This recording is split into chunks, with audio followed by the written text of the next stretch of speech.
Ia tidak datang ke Indonesia untuk mencari makna. Ia hanya ingin pergi sebentar.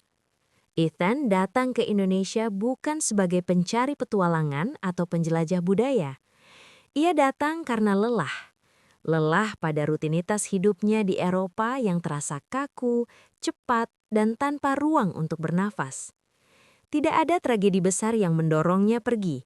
Yang ada hanyalah perasaan hampa yang tumbuh perlahan, hari demi hari, hingga akhirnya terasa lebih berat daripada apapun yang bisa ia jelaskan.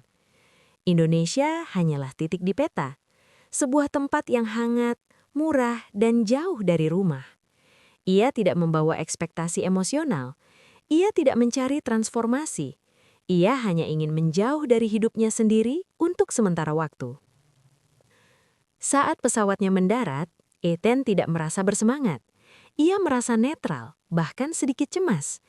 Ia membawa gambaran Indonesia dari internet. Ramai, berisik, tidak teratur. Ia menyiapkan dirinya untuk menghadapi ketidaknyamanan, bukan kehangatan. Namun, sejak langkah pertamanya di bandara, sesuatu terasa berbeda. Bukan karena bangunannya atau teknologinya, tetapi karena manusia di dalamnya. Tatapan mata yang ramah, nada suara yang lembut, cara orang-orang berbicara tanpa terburu-buru. Semua itu bertentangan dengan kewaspadaan yang ia bawa.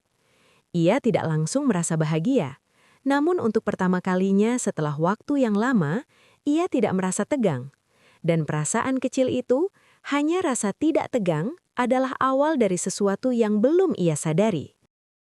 Satu senyum mengubah caranya memandang negeri ini. Pada hari-hari pertamanya di Indonesia, Ethan merasa seperti orang yang berdiri di luar sebuah ruangan yang penuh kehidupan. Ia bisa melihatnya, mendengarnya, tetapi belum benar-benar menjadi bagian darinya. Ia berjalan menyusuri jalanan kota dengan perasaan asing yang khas. Tidak takut, tetapi juga belum merasa aman. Semua terlihat baru, dan otaknya sibuk menilai setiap detail, seperti seseorang yang belum yakin apakah lingkungan ini bersahabat atau tidak. Namun, sesuatu yang sangat kecil mulai mengganggu pola pikir itu. Orang-orang tersenyum kepadanya. Bukan senyum yang dibuat-buat atau sekadar basa-basi, melainkan senyum yang muncul seolah-olah keberadaannya diakui tanpa syarat. Di halte, di toko kecil, di jalan sempit yang ramai, senyum itu hadir tanpa ia minta. Awalnya, Ethan mengira ini hanya kebetulan. Ia mencoba tidak terlalu memikirkannya. Namun semakin lama ia berjalan, semakin jelas bahwa ini bukan kejadian tunggal. Senyum-senyum itu menjadi semacam latar belakang yang konsisten dalam hari-harinya. Di negara asalnya, senyum seringkali memiliki fungsi sosial tertentu untuk menjaga sopan santun atau membuka percakapan. Di Indonesia, senyum terasa berbeda. Ia tidak menuntut balasan. Ia hanya hadir. Hal kecil ini mulai menggerakkan sesuatu dalam diri Ethan. Ia merasa lebih ringan. Ia tidak lagi merasa seperti pengamat yang terpisah dari dunia di sekitarnya. Tanpa sadar, langkahnya menjadi lebih santai. Tatapannya menjadi lebih terbuka. Itu bukan pengalaman besar. Tidak ada cerita dramatis. Namun bagi Ethan, pergeseran kecil ini penting. Untuk pertama kalinya dalam waktu yang lama, ia merasa diterima tanpa harus menjelaskan siapa dirinya atau mengapa ia ada di sana. Ia tidak meminta bantuan, namun bantuan tetap datang. Suatu sore, Ethan mendapati dirinya tersesat di sudut kota yang tidak ia kenal. Peta di ponselnya tidak lagi bisa diandalkan karena baterainya habis.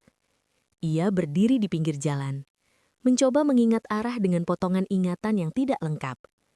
Di negara asalnya, ini akan menjadi situasi yang membuatnya frustasi, bahkan sedikit panik. Namun di Indonesia, hal yang terjadi jauh berbeda dari yang ia bayangkan. Seseorang mendekat dan bertanya apakah ia membutuhkan bantuan. Ethan menjelaskan dengan bahasa yang terbata-bata. Orang itu tidak mengerti sepenuhnya, tetapi cukup untuk memahami bahwa Ethan sedang bingung. Tak lama kemudian, orang lain ikut mendekat. Lalu satu lagi. Dalam hitungan menit, sekelompok kecil orang berdiri bersamanya, mencoba memastikan ia tidak sendirian dalam kebingungannya. Tidak ada rasa terganggu, tidak ada keluhan, hanya usaha bersama untuk membantu. Ethan terkejut, bukan karena bantuan itu datang, tetapi karena cara bantuan itu diberikan, tanpa syarat dan tanpa urgensi untuk segera pergi. Mereka tidak hanya menunjukkan arah, mereka memastikan ia benar-benar mengerti. Momen ini terasa sederhana, namun dampaknya dalam. Ethan menyadari bahwa selama ini ia terbiasa menghadapi masalah kecil sendirian. Di sini, masalah kecil menjadi kesempatan untuk terhubung. Ketika ia akhirnya melanjutkan perjalanan, ia membawa lebih dari sekedar arah jalan. Ia membawa perasaan bahwa di tempat ini, orang asing tidak selalu dibiarkan sendiri. Keluarga yang bahkan bukan keluarganya, membuatnya merasa diterima. Ethan tidak menyangka bahwa undangan paling berkesan selama perjalanannya di Indonesia akan datang dari orang yang hampir tidak ia kenal. Tidak ada kartu resmi, tidak ada rencana jauh-jauh hari. Hanya kalimat sederhana, "Mau makan di rumah?" Bagi Ethan, ajakan seperti itu terdengar terlalu pribadi. Di negaranya, undangan ke rumah biasanya diberikan setelah hubungan yang panjang dan terbangun. Di sini, ajakan itu datang dengan mudah, seolah-olah kedekatan tidak harus menunggu lama. Ketika Ethan memasuki rumah kecil itu, ia merasa seperti melangkah ke dalam kehidupan orang lain, dan ia tidak yakin apakah ia pantas berada di sana. Namun keraguan itu segera mereda. Orang-orang di dalam rumah menyambutnya tanpa rasa canggung. Tidak ada tatapan yang menilai, tidak ada pertanyaan yang menguji. Yang ada hanya rasa ingin tahu yang hangat dan penerimaan yang tidak dibuat-buat. Ia duduk di ruang tamu yang sederhana, dikelilingi oleh orang-orang yang tidak berbicara bahasanya, tetapi entah bagaimana membuatnya merasa dimengerti. Makanan dihidangkan bukan sebagai formalitas, melainkan sebagai bentuk kepedulian. Setiap kali piringnya hampir kosong, seseorang menambahkan tanpa bertanya. Ethan merasa canggung, bukan karena ia tidak nyaman, tetapi karena ia tidak terbiasa diperlakukan seolah-olah ia penting. Di tengah obrolan yang tidak ia pahami sepenuhnya, Ethan merasakan sesuatu yang jarang ia rasakan di tempat asalnya. Kehangatan yang tidak bersyarat. Ia tidak diharuskan menjadi menarik, pintar, atau berguna. Ia hanya perlu hadir, dan itu sudah cukup. Ketika ia akhirnya berpamitan, Ethan menyadari bahwa yang membuatnya terharu bukanlah makanannya atau keramahan formal. Yang menyentuhnya adalah rasa bahwa di sini, keluarga bukan hanya tentang darah. Ia tentang membuka pintu bagi orang lain. Ia melihat orang berbagi tanpa menghitung. Setelah pengalaman di rumah itu, Ethan mulai memperhatikan hal-hal kecil di sekitarnya dengan cara yang berbeda. Ia melihat bagaimana orang Indonesia berbagi, bukan hanya makanan atau barang, tetapi juga waktu, perhatian, dan ruang. Ia menyaksikan seseorang yang tidak memiliki banyak, tetap menawarkan sesuatu kepada orang lain. Ia melihat pedagang kecil memberi lebih kepada pelanggan.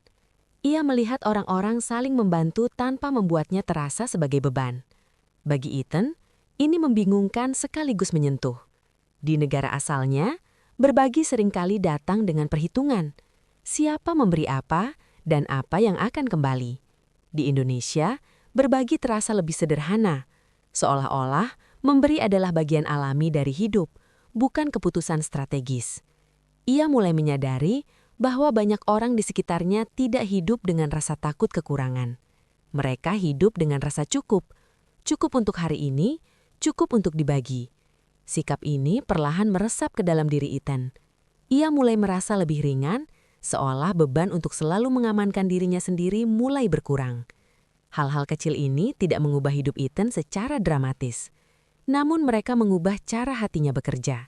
Ia mulai merasakan bahwa dunia tidak selalu dingin dan kompetitif seperti yang selama ini ia yakini. Indonesia tidak memberinya pelajaran besar yang bisa ditulis di buku. Indonesia memberinya momen-momen kecil yang pelan-pelan menghangatkan sesuatu di dalam dirinya. Sesuatu yang selama ini terasa mati. Hari hingga pulang, ia mulai hidup di hari itu sendiri. Ia merasa aman di tempat yang katanya berbahaya. Setelah beberapa minggu di Indonesia, Ethan mulai menyadari sesuatu yang sulit ia jelaskan dengan logika. Ia merasa aman. Bukan aman dalam arti tidak ada masalah atau resiko, tetapi aman dalam arti ia tidak selalu merasa harus berjaga-jaga. Perasaan itu datang begitu saja, tanpa pengumuman, tanpa kepastian formal. Ia hanya hadir, pelan, seperti udara hangat yang menyelimuti. Ethan berjalan di jalanan yang dulu ia anggap asing dengan langkah yang lebih santai. Ia duduk di warung kecil, mendengar suara kehidupan di sekitarnya, dan tidak lagi merasa seperti orang luar yang harus selalu siap pergi. Ada norma sosial tak tertulis yang membuatnya merasa dilindungi. Cara orang menegur dengan lembut, cara mereka saling memperhatikan, cara mereka memastikan tidak ada yang benar-benar sendirian. Di negara asalnya, rasa aman seringkali berarti sistem, aturan, dan kontrol. Di Indonesia, rasa aman datang dari hubungan, dari manusia, dari kesediaan orang untuk terlibat satu sama lain.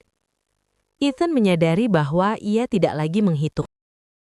Hal kecil ternyata lebih kuat daripada fasilitas mewah. Bukan hotel, bukan tempat wisata, bukan kenyamanan modern yang membuat Ethan betah di Indonesia. Yang membuatnya ingin tinggal lebih lama adalah kesederhanaan yang tulus. Hal-hal kecil yang tidak spektakuler, tetapi konsisten. Kopi pagi, obrolan ringan, senyum yang tidak diminta. Ethan mulai memahami bahwa kebahagiaan tidak selalu datang dari hal besar. Di sini, kebahagiaan seringkali muncul dari momen yang mudah terlewatkan. Dari kebersamaan yang tidak direncanakan.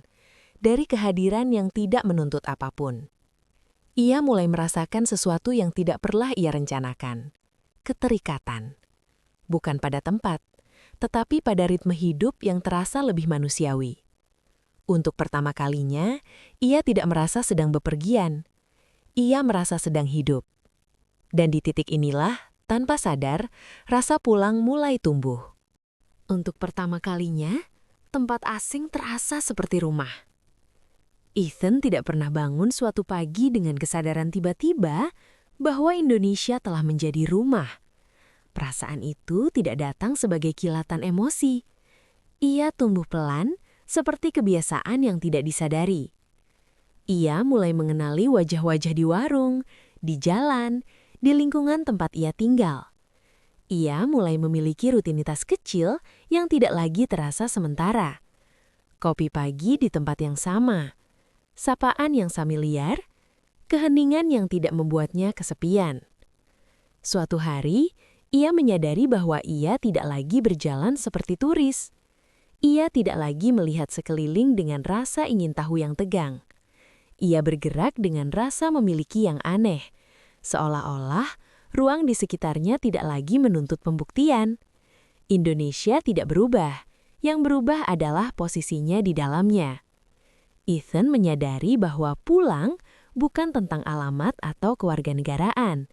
Ia tentang rasa diterima, tentang tidak perlu menjelaskan keberadaan diri, tentang boleh menjadi diam tanpa merasa terasing.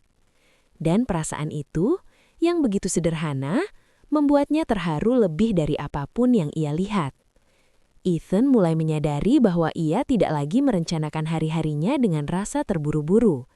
Ia tidak lagi mengukur waktu dengan apa yang harus dicapai, tetapi dengan apa yang bisa dirasakan. Indonesia memberinya ritme yang tidak pernah ia miliki sebelumnya. Ritme yang memungkinkan kesalahan, jeda, dan keheningan tanpa rasa bersalah. Ia menyadari bahwa selama ini ia hidup dengan ketegangan halus yang selalu mendorongnya ke depan. Di sini, ketegangan itu perlahan luruh, dan dari situlah rasa pulang tumbuh semakin dalam, bukan sebagai konsep, tetapi sebagai pengalaman nyata. Ia merindukan Indonesia sebelum benar-benar pergi. Ketika waktu Ethan di Indonesia mulai mendekati akhir, perasaan kehilangan muncul dengan cara yang tidak ia duga. Ia belum pergi, tetapi hatinya sudah mulai merasakan ketiadaan. Ia mulai memperhatikan hal-hal kecil dengan intensitas baru, senyum orang di pagi hari, suara lingkungan yang familiar, ritme hidup yang kini terasa seperti bagian dari dirinya. Ia menyadari bahwa Indonesia telah menyusup ke dalam cara ia merasakan dunia. Rindu ini bukan tentang tempat wisata atau kenangan dramatis. Ia tentang manusia, kebiasaan, dan perasaan diterima yang tidak bisa ia kemas ke dalam koper. Untuk pertama kalinya, Ethan takut pulang. Bukan karena rumahnya buruk, tetapi karena ia tidak ingin kehilangan sesuatu yang tidak pernah ia tahu ia butuhkan. Rindu yang ia rasakan bukanlah nostalgia akan satu tempat tertentu, melainkan kehilangan terhadap cara hidup yang baru ia temukan. Ethan takut bahwa begitu ia pergi, ia akan kembali menjadi versi dirinya yang lama, lebih dingin, lebih tertutup, dan lebih jauh dari manusia lain. Indonesia memberinya keberanian untuk merasakan, dan kini ia takut kehilangan keberanian itu. Indonesia tidak mengubah hidupnya. Indonesia mengubah hatinya. Ketika Ethan akhirnya meninggalkan Indonesia, ia membawa lebih dari sekadar foto dan kenangan. Ia membawa cara baru memandang manusia. Ia membawa kehangatan yang tidak bisa dijelaskan kepada siapapun yang belum merasakannya sendiri. Indonesia tidak menyelesaikan semua masalah hidupnya. Namun, Indonesia mengajarkannya bahwa dunia bisa lebih lembut daripada yang selama ini ia percaya. Dan sejak hari itu, kemanapun Ethan pergi, sebagian kecil hatinya akan selalu tinggal di sini. Ethan tidak pernah bisa menjelaskan kepada siapapun apa sebenarnya yang Indonesia berikan kepadanya. Ia hanya tahu bahwa cara ia memperlakukan orang lain telah berubah. Ia lebih sabar, lebih terbuka, lebih hangat. Bukan karena ia belajar teori baru, tetapi karena ia telah merasakan sendiri bagaimana rasanya diperlakukan dengan kemanusiaan yang utuh. Ethan tidak menemukan arti hidup di Indonesia. Ia menemukan kembali rasa menjadi manusia. Ia belajar bahwa hidup tidak selalu harus dimenangkan. Kadang, hidup hanya perlu dirasakan. Indonesia tidak membuatnya sukses. Indonesia membuatnya lebih hadir. Tapi perjalanan ini belum benar-benar selesai. Karena perubahan yang paling sulit bukan berpindah tempat, melainkan menjaga hati yang sudah terbuka saat dunia mulai menutupnya kembali.